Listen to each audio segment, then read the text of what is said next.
Students, एक बार पुनः आपका स्वागत है। आज के इस वीडियो में हम एक नया टॉपिक स्टार्ट करने वाले हैं जिसे डिफरेंस इक्वेशन या अंतर समीकरण के नाम से जाना जाता है। सामान्य रूप से अर्थशास्त्र में जहां हम प्रायोगिक विश्लेषण का प्रयोग करते हैं वहां जो अंतर समीकरण है वो बहुत प्रयोग में आता है। क्योंकि इकोनॉमिक्स एक ऐसा सब्जेक्ट है जो डे पर डे चेंज होता है, इस वजह से यहाँ अंतर समीकरण का प्रयोग बहुत महत्वपूर्ण हो जाता है। क्योंकि जहाँ पर भी कुछ ऐसे चर होते हैं जिनमें समय काल और परिस्थिति के साथ परिवर्तन होता है, उन चरों की गणना करने के लिए अंतर समीकरण का प्रयोग किया जाता है। हमारे अर्थशास्त्र में अंतर समीकरण उतना डीपली नहीं काम में आता है जितना कि मैथ्स में आता है। हम यहाँ सामान्य रूप से दो चर जो अंतर समीकरण है वो दो ही प्रकार के अंतर समीकरण की बात हम करेंगे। सामान्य रूप से जैसे प्रथम क्रम का अंतर समीकरण हो सकता है या द्वितीय क्रम का हो सकता है। तो पहले हम समझते हैं कि अंतर समीकरण होता क्या है। बहुत सारी चर राशियां ऐसी होती है जो जिस चर राशि में आज जो चर राशि है वो डिपेंड करती है पिछले पर। जैसे हम आज कितना खर्चा करेंगे ये डिपेंड करता है पिछले वर्ष हमारी खर्च योग्य आय कितनी थी, या इस साल जो हमारी आय है वो पिछले 2 साल पर अगर निर्भर करती है, राष्ट्र की आय जो है वो पिछले 2 साल पर निर्भर करती है। तो इस प्रकार का जो कैलकुलेशन हमें करना होता है तो उस प्रकार का कैलकुलेशन हम अंतर समीकरण के माध्यम से कर सकते हैं। जैसे मान लीजिए YT इस समय की आय फंक्शनली रिलेटेड है YT-1, यानी इस साल की आय है ये पिछले साल की आय पर डिपेंड करती है, या मेरा इस साल का कंजप्शन वो डिपेंड करता है मेरी पिछले साल की इनकम कितनी थी, खर्च योग्य आय कितनी थी, उस पर डिपेंड करती है। तो ये सारी चीजें जब इंटर रिलेटेड होती है तो इनका हम जब कैलकुलेशन करते हैं तो उसे अंतर समीकरण की संज्ञा दी जाती है। सामान्य रूप से जब हम इकोनॉमिक्स की बात करते हैं तो इकोनॉमिक्स में हम 2 प्रकार के अंतर समीकरण ही प्रयोग में लेंगे, प्रथम क्रम का अंतर समीकरण और द्वितीय क्रम का अंतर समीकरण। तो यहाँ देखिए होता क्या है, अगर मान लीजिए मेरी जो इनकम है वो इनकम 2 साल पर डिपेंड करती है, तो या राष्ट्र की आय है वो पिछले 2 साल पर डिपेंड करती है, तो YT बराबर मान लीजिए 4YT-1। मान लो हमारी जो आय 2 साल पर डिपेंड करती है तो इस साल की आय डिपेंड करती है 4YT-1 -3YT-2। ये द्वितीय क्रम का हो गया, यानी T-1 होगा तो प्रथम क्रम का अंतर समीकरण होगा। 2 साल पीछे लेकर जाएंगे तो द्वितीय क्रम का होगा, 3 साल लेकर जाएंगे तो तृतीय क्रम का होगा, n साल पीछे लेके जाएंगे तो n क्रम का अंतर समीकरण होगा। पर हमको यहाँ सामान्य रूप से इकोनॉमिक्स में प्रथम व द्वितीय क्रम के अंतर समीकरण को करना है। तो मान लीजिए पिछले साल की हमारी आय थी, वो आय थी हमारी 10 करोड़, और उससे पिछले साल की आय हमारी थी वो मान लीजिए थी 8 करोड़। तो इस साल की आय क्या होने की संभावना है, तो यहाँ देखिए 4 × 10 - 3 × 8। तो इस साल की इनकम होने की संभावना है 40 - 24 दैट इज 16 करोड़। यानी आय हमारी पहले 8 करोड़ थी, 8 करोड़ से 10 करोड़ हुई, लाख करोड़ मान लीजिए क्योंकि बड़ी इकोनॉमी है, और अभी 16 करोड़ होने वाले की संभावना है। तो इस प्रकार से जो अंतर समीकरण है उस अंतर समीकरण में इस साल के लिए जो डाटा का कैलकुलेशन किया जाता है वो पिछले साल के डाटा पर कैलकुलेट होते हैं, और बहुत सारे जो हमारे डिसीजंस होते हैं वो पिछले साल पर डिपेंड करते हैं। हम अगर प्रोडक्शन की बात करें तो पिछले साल कितनी डिमांड रही उस हिसाब से प्रोडक्शन करते हैं। किसी समय मान लीजिए किसान को लगता है कि प्याज का पिछली बार डिमांड ज़्यादा था, प्याज महंगा बिका, तो इस साल वो प्याज ज़्यादा प्रोडक्शन करेंगे। उनको लगता है कि पिछले साल टमाटर की डिमांड ज़्यादा रही और टमाटर ज़्यादा बिका था, तो इस साल वो टमाटर का ज़्यादा प्रोडक्शन करेंगे। तो कहीं ना कहीं जो चीज़ें होती है वो एक दूसरे से कोरिलेटेड होती है, और उनका सही सटीक आकलन करने के लिए अर्थशास्त्र में हम अंतर समीकरण का प्रयोग करते हैं। अब देखिए जो अंतर समीकरण है ये प्रारंभिक अंतर समीकरण की हम बात करेंगे। तो अगर प्रथम क्रम का अंतर समीकरण है तो YT बराबर हो गया AYT-1 अचर संख्या, यहाँ A बराबर अचर संख्या, और ये YT-1 बता रहा है कि पिछले वर्ष की इनकम कितनी है। तो अगर इसमें एक ही लिखा है तो ये प्रथम क्रम का अंतर समीकरण लगाएगा। और अगर मैंने यहाँ लिख दिया वाई टी बराबर ए Y T minus one plus a one a two y T minus two, तो ये हमारा द्वितीय क्रम का अंतर समीकरण होगा। जब हम 2 साल की इनकम के आधार पर इस साल का इनकम का कैलकुलेशन करते हैं तो वो द्वितीय क्रम का होगा, और अगर एक ही साल वाई टी माइनस वन है तो वो प्रथम क्रम का अंतर समीकरण होगा। आपने अगर सैमुअल्सन का व्यापार चक्र का सिद्धांत पढ़ा हो, हिग्स का व्यापार चक्र का सिद्धांत पढ़ा हो, तो ये पूरी तरह से वहां पर जो उन्होंने सैमुअल्सन ने व्यापार चक्र का जो सिद्धांत दिया था वो अंतर समीकरण पर ही आधारित था। अब जो हमारी अंतर समीकरण है इनको हम समरूप और असमरूप 2 प्रकार के अंतर समीकरण हो सकते हैं। तो उसके आधार पर देखिए मैं बताता हूं कि अंतर समीकरण को हम 4 भागों में बांट सकते हैं। चूंकि हमारे यहाँ केवल द्वितीय क्रम के अंतर समीकरण तक ही बात करने वाले हैं तो हम वही ज्यादा डिस्कस करेंगे। तो देखिए एक तो होता है समरूप और दूसरा होता है असमरूप।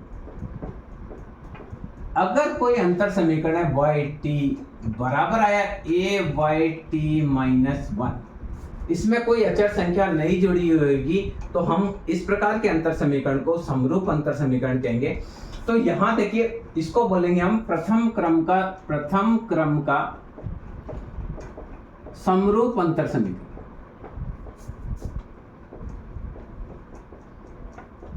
अब अगर इसमें कोई अचर संख्या जोड़ दें तो ये आ गया वाई टी बराबर ए Y T minus one plus ये देखिए बी अचर संख्या जोड़, चूंकि ये टी माइनस वन तक ही है तो इसको बोलेंगे प्रथम क्रम का असमरूप अंतर समीकरण। अगर 2 साल पे डिपेंड करता है तो वाई टी बराबर आ गया ए वाई टी माइनस वन, फिर यहाँ वाई टी माइनस टू, 2, तो ये बोलेंगे द्वितीय क्रम। क्या बोलेंगे? द्वितीय क्रम का अचर संख्या ने, इसलिए समरूप अंतर समीकरण।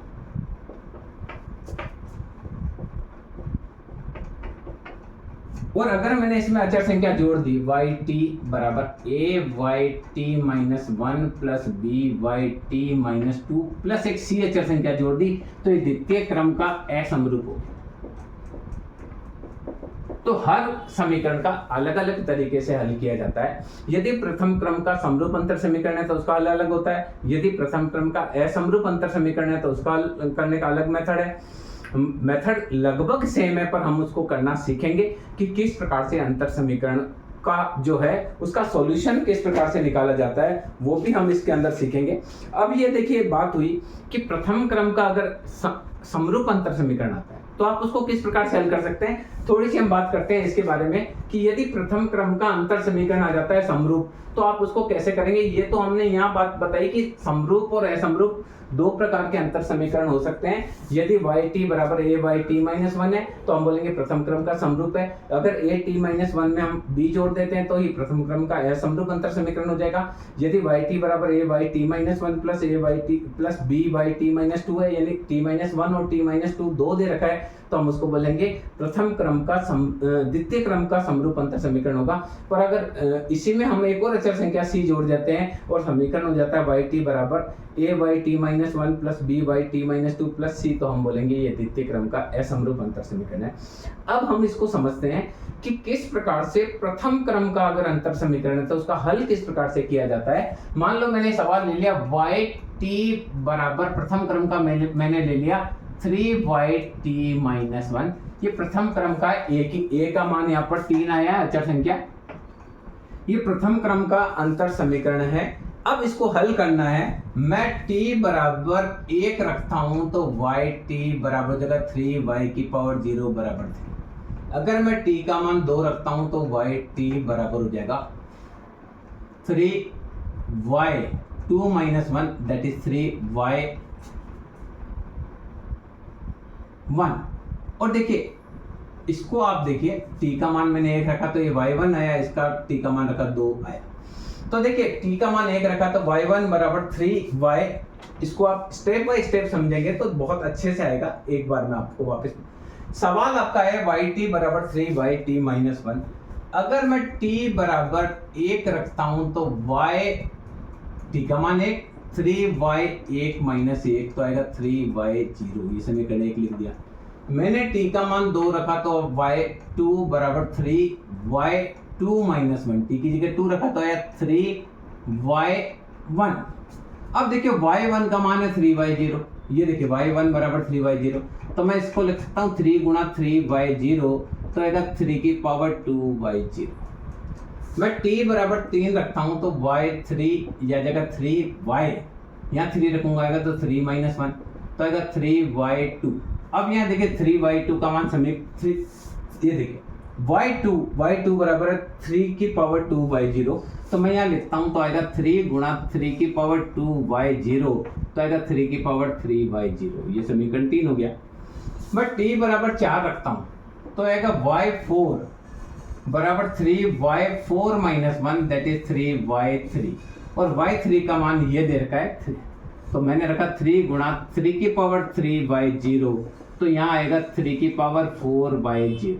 ये इस प्रकार से अंतर समीकरण हल होता है। तो यहाँ देखिए t बराबर 1 है तो 3 की पावर 1 है, t बराबर 2 है तो 3 की पावर 2 है, t बराबर 3 है तो t की पावर 3 है, t बराबर 4 है तो 3 की पावर 4 है। इसी प्रकार से मैं t बराबर यदि n ले लूं तो yn बराबर 3yn माइनस 1, और इसका मैं हल करूंगा तो आएगा 3 की पावर ny0। तो अंतर समीकरण का हल हो जाएगा yt बराबर 3, इसका जो हल हो जाएगा वो हो जाएगा 3yt।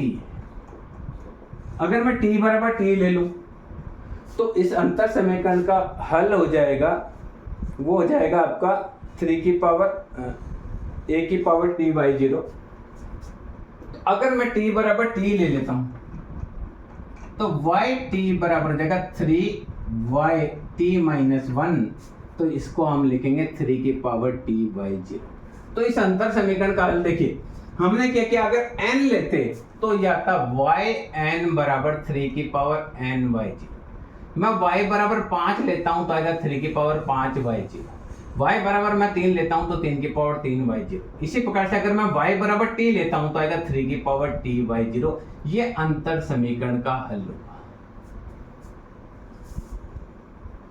बिल्कुल स्लो आप देखें तो क्या करना है, yt का आपको हल करना है। तो देखिए 1 रखा तो 3 की पावर 1 आई, 2 रखा तो 3 की पावर 2 आई, 3 रखा तो 3 की पावर 3 आई, 4 रखा तो 3 की पावर 4 आई, तो n रखा तो 3 की पावर n आएगी, मैं t रखूंगा तो 3 की पावर t आएगी। तो इसका हल अगर मैं करूंगा तो yt बराबर 3 की पावर t/0। मैं एक और क्वेश्चन करके बताता हूं तो आपको बहुत क्लियर हो जाएगा कि अंतर समीकरण किस प्रकार से प्रथम क्रम का समरूप अंतर समीकरण है, तो आप उसको किस प्रकार से हल करेंगे। बहुत सिंपल है। मान लीजिए मैंने ले लिया yt बराबर ayt माइनस 1, ये प्रथम क्रम का मेरा अंतर समीकरण है। मैंने t बराबर 1 लिखा तो आया y1 बराबर ay1 माइनस 1 बराबर ay0, ये मेरा समीकरण 1। मैं t बराबर 2 लेता हूं तो y की 2 बराबर ay2 माइनस 1 बराबर ay1। अब y1 बराबर ये ay0 है, a गुणा ay0 में रखा तो आया a की पावर 2/0। मैं t बराबर 3 लेता हूं तो y की पावर y3 a, t की जगह मैंने 3 रखा तो y3 माइनस 1, तो आएगा ay2। और देखिए y2 का मान है a2/0, तो a गुणा a2/0 बराबर आएगा a की पावर 3/0। मैं t बराबर 4 लेता हूं तो y4, यहाँ 4 रखा, a यूं का यूं y4 माइनस 1, तो आया ay3।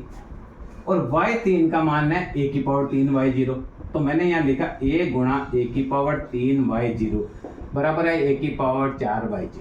अब आप समझिए t बराबर लगते हैं तो a की पावर 1/0, t बराबर 2 रखते हैं तो a की पावर 2/0, t बराबर 3 रखते हैं तो a की पावर 3/0, t बराबर 4 रखते हैं तो a की पावर 4/0।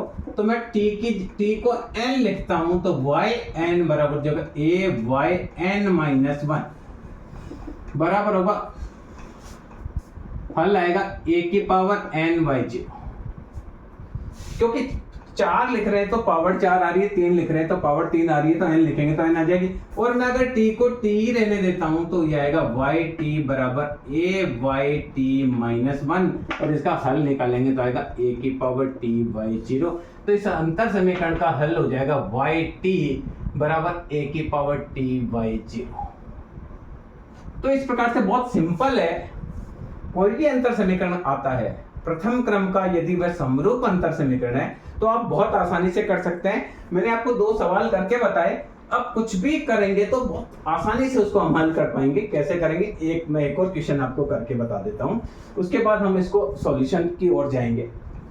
मान लो yt बराबर आया -1/3 yt माइनस 1, ये आपका अंतर समीकरण है।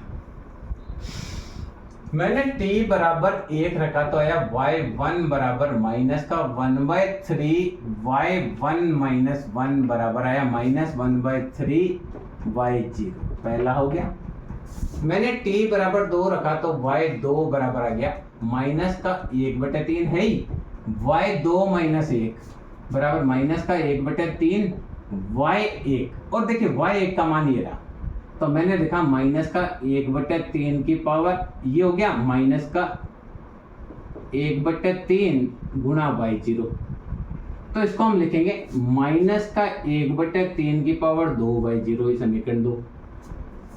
मैं t बराबर 3 रखता हूं तो y3 बराबर माइनस का 1/3 है ही, y3 माइनस 1, तो आएगा माइनस का 1/3 y2, और y2 का मान ये रहा, तो आएगा माइनस का 1/3 माइनस का 1/3 की पावर 2/0, तो इसको लिखेंगे माइनस का 1/3 की पावर 3/0।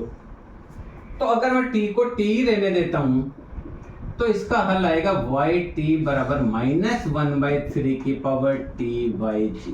अब आपको समझ में आ गया होगा कि किस प्रकार से प्रथम क्रम का अंतर समीकरण निकाला जाता है। yt बराबर 5 yt माइनस 1 है तो 5 की पावर t/0 आएगा, yt बराबर ayt माइनस 1 है तो उसका आएगा a की पावर t/0।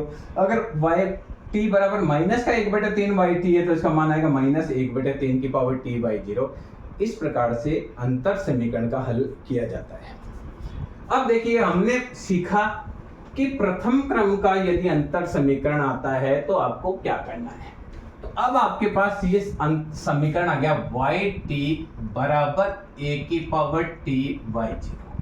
मैं y0 को मान लो एक स्थिर संख्या k0 मान लेता हूं, तो yt बराबर आ गया a की पावर t k0। अब जैसे जैसे इस अंतर समीकरण में a का मान बदलता है, अंतर समीकरण का रूप बदलता है। किस प्रकार से बदलता है इस बारे में हम अपने नेक्स्ट वीडियो में हम चर्चा करेंगे कि किस प्रकार से हम अंतर समीकरण का ग्राफिकल सॉल्यूशन कर सकते हैं। यहाँ तक हमने जो बात करी वो एक सिंपल अंतर समीकरण की बात करी। नेक्स्ट वीडियो में हम समझेंगे कि ग्राफ की विधि से किस प्रकार से अंतर समीकरण को हल किया जाता है। मैं समझता हूँ ये वीडियो अंतर समीकरण क्या होता है यह सिखाने में बहुत कामयाब रहेगा। धन्यवाद।